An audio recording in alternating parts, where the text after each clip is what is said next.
Muy bienvenidos a un nuevo capítulo del Negocio del Barrio, un espacio de conversación en el que abordamos temas de interés común para el desarrollo del debate en la opinión pública. Hoy era un día especial, hoy era un día histórico por las elecciones que se iban a vivir para votar a los convencionales, concejales, alcaldes y gobernadores regionales. Pero la crisis sanitaria volvió a golpear al país y por lo mismo estas mega elecciones históricas tuvieron que ser pospuestas para el próximo 15 y 16 de mayo. Frente a esta situación, el día de hoy tenemos como invitada a la candidata a Convención Constitucional por el Distrito 12, Carol Espinaza, va a hablar y ver sobre todos estos temas que están afectando a la actualidad en Chile. Carol, un gusto tenerte en el programa, ¿cómo estás?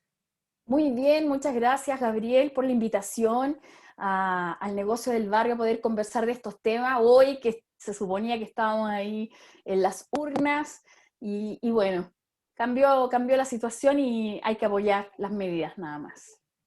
Carol, antes de empezar, me gustaría aclarar un pequeño dato que se me fue, que tú vas como candidata por Renovación Nacional, ¿es así? Si yo tomé el cupo de independiente del partido, digamos, me dieron esa opción. Y por el Distrito 12, que es la Florida, Puente Alto, La Pintana, Pirque y San José de Maipo. Y tengo varias competidoras importantes en el distrito, son 63 candidatos y hay mujeres bien conocidas también, así que, o sea, mujeres bien conocidas, no tan bien, porque yo no soy conocida, pero hay mujeres conocidas. Sí, entre ellas, por ejemplo, Beatriz Sánchez, si no me equivoco. Sí, va Beatriz Sánchez, la doctora Cordero, Macarena Venegas, digamos, que son como las más conocidas. Está también Bastián Bodenhofer como el actor, también va por el Distrito 12, Por entre el otros. Partido Comunista. Carol, para empezar, justamente me gustaría preguntarte quién es Carol Espinaza, cuáles fueron sus motivos para postularse como candidata a la Convención Constitucional. Sí, bueno, mira, yo de profesión soy periodista y el 2010 comenzamos un trabajo con niñez, junto con mi esposo armamos una fundación que ha funcionado con puro pulmón nomás, con mucho corazón, poco recurso, para tratar de ayudar a los niños, de visibilizar la situación de los niños. Creíamos que eran poco vistos en ese tiempo, en el 2010, poco considerados, como de segunda categoría en muchos lugares, entonces tratamos de generar como una vocería en su favor respecto de algunas situaciones que estaban ocurriendo, por ejemplo, la tecnología avanzando, mayor acceso a la pornografía a través de aparatos celulares. Entonces, a raíz de eso, tomé algunos diplomados para prepararme mejor en esa área de niñez, un diplomado en sexualidad y afectividad en niños y adolescentes, un diplomado en salud mental en niños y adolescentes. Entre algunos de los diplomados también ejercí docencia en algún minuto, el 2018 me parece, en un colegio público, y siempre hemos estado vinculados al área de los niños y obviamente eso también comprende sus familias, no solo de niños de sectores poblacionales, sino que niños con dificultades porque tienen, digamos, la sociedad cambió, los padres salieron ambos a trabajar, antes no era tan común, pasaron a ser cuidados por terceras personas, y todo eso ha generado también en ellos algunas situaciones que pocos ven, digamos. Y frente a esto, frente a esta vocación, digamos, que tenemos con mi esposo y con muchos amigos que se unieron a esta fundación como voluntarios, también decidimos, por lo mismo, ser parte, ya que se abría esta posibilidad democrática de que supuestamente cualquier ciudadano podía ser parte de esta discusión a la nueva Constitución, de ser parte para representar un poco esta mirada de los niños, también de los adultos mayores, dentro de la nueva Constitución. Esa fue la verdad. Dijimos, es una oportunidad, pues, ya que hay Así democracia es. en Chile, y quedamos en la papeleta, así que fue De una hecho, linda oportunidad. al final, esa es una de las grandes peticiones de la gente, que en los candidatos a la convención no sean los mismos de siempre. Y Carol, lo que sí me llamó mucho la atención que hiciste principal énfasis en el tema de la niñez. y no puedo dejar de preguntarte por tu opinión con respecto al extinto Sename y hoy en día Servicio Nacional de Protección al Menor, que si sacáramos la cuenta o el promedio, por lo menos cada 2, 3 meses ocurre algo que no es muy agradable dentro del Sename, y el último ejemplo que se me viene a la mente es un video que fue captado en las afueras de uno de estos recintos donde un niño gritaba y lloraba desesperadamente porque, según lo que él mismo decía, le estaban pegando. ¿Qué opinas tú al respecto de esta materia en concreto, el Servicio Nacional de Menores? ¿Qué harías tú? ¿Qué intentarías hacer en la convención? ¿Y crees tú que se ha podido avanzar en concreto con esto? Mira, respecto de la Constitución, yo creo que incorporar explícitamente como los niños y también los adultos mayores, que creo que son dos segmentos bastante abandonados y vulnerables hoy en nuestra sociedad, permitiría justamente desarrollar con más premura políticas públicas en torno a ellos, digamos, a los niños y a los adultos mayores. Así que yo partiría incorporándolos, si bien algunos dicen están en la familia, pero no se visibilizan. ¿Ah? Nosotros cada vez que hemos escuchado charlas sobre familia apunta más bien como al matrimonio que a los niños en sí o al tema de crianza, padres, niños, esta relación padre-niño. Por lo tanto, nosotros los incorporaríamos o propondríamos que estén incorporados como nombrados explícitamente en la Constitución para poder atenderles mejor. Desde allí, entendiendo esto como que si ocurriera, permitiría también el desarrollo y la transformación o renovación de un nuevo organismo que no sea el Sename, porque creo que lo que ha faltado acá es algo que aparece en la Convención del Niño y que se ha ignorado, que el niño tiene que ser tratado en tres ámbitos principales, que es el físico, el mental y el espiritual. Y yo creo que ahí, en el ámbito espiritual, porque habla de la integridad del niño y menciona la parte espiritual, creo que hay un debe. Yo creo que se ha preocupado mucho de ofrecerle un recinto donde pueda dormir, donde pueda comer, se supone que protegido físicamente, que ya vemos que tampoco ocurre en muchos casos, porque se ha vulnerado, se han maltratado físicamente, no siempre, pero tenemos demasiados casos de esos. Pero no ha habido como una atención espiritual a su parte como almática, digamos, un tratamiento, un acompañamiento que sí ocurre en organizaciones sociales que trabajan en colaboración con el Estado para, por ejemplo, personas que están en situación de drogadicción o de alcoholismo, y hay organizaciones sociales que sí trabajan en esta área con muy buenos resultados. Entonces yo creo que acá no se incorporó este tercer ámbito del ser humano, que creo que es primordial, y que permite también ayudarles y orientarles más allá de su psiquis. Y creo que también la gente que trabaja debería pasar por un filtro que trabaja en estos recintos, porque tiene que tener vocación. De todas maneras, tiene que tener vocación, no solo salud mental, sino que vocación a querer ayudar a este tipo de niños. Y creo que el organismo que trabaje con niños tiene que estar ligado a alguna otra institución que trabaje la familia del niño. Porque muchas veces esta familia del niño fue quebrada por alguna razón externa, delincuencia, drogadicción, alcoholismo, viven con la abuela, la mamá se droga, el papá está en la cárcel, que en muchos de los casos no hay más familia que se pueda hacer cargo, tiene muchos hijos la mamá, entonces no puede estar pendiente de ellos. Entonces ahí lo que se necesita es un apoyo a su familia, políticas públicas que permitan que ellos puedan hacer familia y volver a su entorno primero, digamos, el más cercano, que es su familia, digamos, nuclear, o la familia de la cual ellos fueron arrancados, Carol, antes de que pasen a ser susceptibles de adopción, como ocurre en muchos casos. Carol, quería preguntarte también, porque yo escucho esta propuesta que en un principio suena muy bien por lo demás, pero me imagino que quizás en la fundación de la que tú participas, la Fundación UMICH, ya están haciendo esto. Y por lo mismo quisiera preguntarte tu experiencia en esta fundación y si, por ejemplo, nos pudieses contar alguna historia de algún menor que quizás te haya marcado un poco más. Sí, la verdad es que nos ha tocado, fíjate que estas últimas semanas nos han llegado casos de niños de 11, 13 años y 18 años que están en depresión severa y con trastornos psicológicos al punto de ser hospitalizados digamos, internados en el hospital psiquiátrico. Entonces, nos llama la atención que a la problemática a lo mejor familiar, que ya se genera por falta de recursos o por droga, ahora también está la pandemia sumada a un tema de encierro, de cuarentena, de estrés, de ansiedad, de incertidumbre, que son sentimientos y emociones que son parte de la naturaleza humana.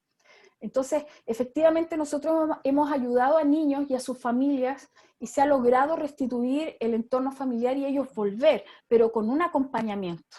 Ahora, esto ha sido financiado por amigos, no por empresas, sino que por amigos y no por el Estado.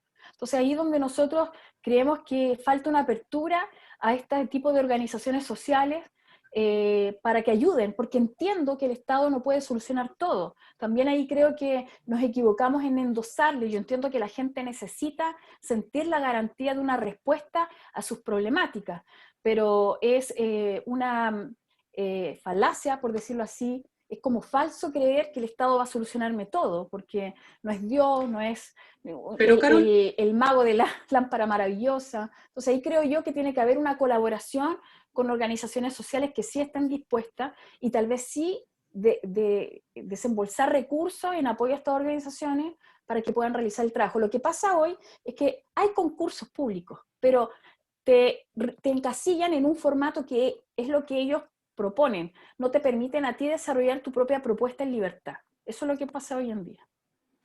tú mencionabas sobre el tema del Estado, que ha sido bastante de comida de todos los constituyentes que han estado discutiendo en esta materia, porque si bien hay un sector que habla justamente que el Estado no debe participar tanto en la sociedad, más como que tenga un rol subsidiario justamente en donde cubra las falencias solamente que dejó el mercado, y hay otras visiones que hablan de que el Estado debe participar, pero activamente en la sociedad, para justamente cumplir todos los servicios básicos de sus ciudadanos.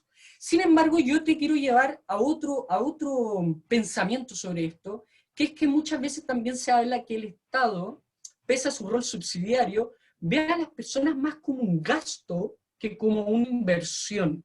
¿Y por qué te lo menciono? Porque esta diferencia entre gasto e inversión se puede ver justamente en la niñez, donde los niños que estuvieron en el Sename, que hoy en día están en el Servicio Nacional, la gente de la tercera edad, en hogares de ancianos, donde están prácticamente olvidados. Entonces, al final, quizás más allá del rol del Estado, ¿no crees tú que el Estado debiese cambiar la concepción de sus ciudadanos y darse cuenta que si, por ejemplo, hace un buen trabajo en el Sename, ya no va a tener casos como el menor de edad de 16 años que estuvo involucrado en la muerte de Tamara? Totalmente, totalmente. Yo creo que acá muchos de las temáticas que se están tratando y que se proponen en la franja electoral y todo tiene que ver casi por un tema más cultural, de concepciones, que de hechos, porque nos falta solidaridad a los ciudadanos en realidad. Y obviamente el Estado está conformado por personas que también si tuvieran una mirada más solidaria, podría también transformarse en un Estado más solidario. No digo que intervenga en todo, porque no creo que sea el modelo adecuado, pero sí que tenga una mirada un poco más solidaria, pero totalmente concuerdo contigo. Hay una mirada del adulto mayor, yo por ahí vi en redes sociales una declaración como que había que eliminar a todos los jubilados porque al final eran un gasto y que causó polémica, pero en otras culturas el adulto mayor es considerado de gran valor porque la experiencia que tiene permite nutrir a la generación nueva de esa experiencia. Entonces, culturalmente le dan un valor asignado y lo tratan muy bien en otras culturas. Para nosotros es como desechable. Entonces, para nuestra cultura, que es muy individualista, debo reconocerlo, y que puede ser que sea enfocado en lo material, yo creo que falta apuntar a otro tipo de valores y eso parte por la educación. No sé si necesariamente por un cambio de Estado o de gobierno. Por ahí, bueno, yo tomé un diplomado en constituyente y alguien dijo, podemos hacer una constitución maravillosa, pero si los políticos son malos, La Constitución, digamos, no va a servir de mucho, porque finalmente la Constitución puede estar escrita maravillosamente y resolverle los problemas a todo el mundo, pero ¿quién va a ejercer? El legislador con el ejecutivo, y que se pongan de acuerdo y que no entrampen, y de dónde salen los recursos, y la administración depende de personas que con sabiduría logren no hundir Chile, porque también tenemos que pensar en que esta Constitución tiene que ser para los próximos 40, 50 años, por lo tanto se tiene que evaluar de no hundir el país, como en otros países. Entonces, ahí yo creo que totalmente hay que cambiar culturalmente la mirada hacia los niños y los adultos mayores, de que no son un gasto. El niño es una inversión a toda costa, porque si yo invierto en ello, voy a tener ciudadanos, hombres y mujeres de bien. Por lo tanto, debería apuntar todos mis primeros focos fiscales y gastos en ellos, en mejorar la educación que hay hoy pública, para que todos tengan acceso a una buena educación, para que todos puedan educarse bien, porque si la educación pública es mala, los padres vamos a seguir buscando alternativas que nos permiten entregarle mejor educación a nuestros hijos. Entonces, yo creo que la problemática es de fondo, más que del dinero o del modelo, digamos. Carol, y sobre todo te mencioné el ejemplo de Tamara, de Adret, porque justo cuando ocurrió lo del video que te mencioné en un principio, donde aparecían los gritos de un niño en un centro de Sename, tiempo después, este menor de edad de 16 años se supo que murió justamente en un portonazo en la comuna de Pudahuel, cuando un carabinero repelió lo que iba a ser ese asalto. Y mucha gente en las redes sociales y también en la opinión pública se empezó a discutir esta pequeña como contradicción, porque hay gente que cuando aparece un video de un menor de edad llorando y gritando en un centro de Sename, dice, mejoren el Sename, hagan algo, ese pobre niño, pero cuando aparece un menor de edad involucrado en la muerte de otra menor de edad, hay mucha gente, e incluso el padre de la menor que fue asesinada, pidiendo que este menor de edad de 16 años muera, porque es lo que se merece por lo que le hizo a Tamara. Entonces, me gustaría también conocer un poco tu opinión frente a estas dos realidades totalmente distintas y diametralmente distintas, y sobre todo también, además de tu opinión, pensar a qué crees tú que se debe esto.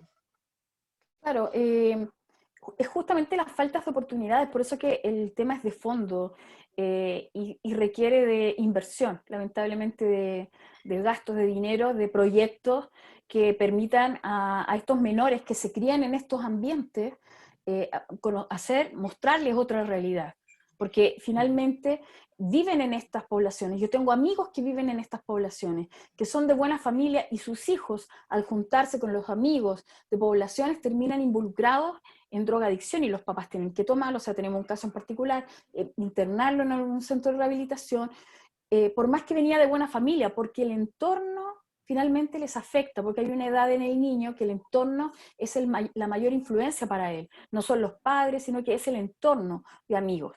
Entonces, si estos chicos están en la calle, no hay oportunidades, no conocen nada más, no hay una propuesta de vida, no se les dice, tú podrías cambiar tu situación que hoy vives, por ejemplo. ¿Qué es lo que le ocurre a los deportistas? Que salen de barrios muy bajos, muy pobres, pero a través del deporte ellos logran inspirarse y logran sacar incluso a la familia de la pobreza, en muchos de los casos, no rico a lo mejor, pero sí logran tomar un rumbo de bien. Entonces, falta este tipo de manejo. Entonces, tenemos el caso de este niño, el Cizarro, ¿cierto?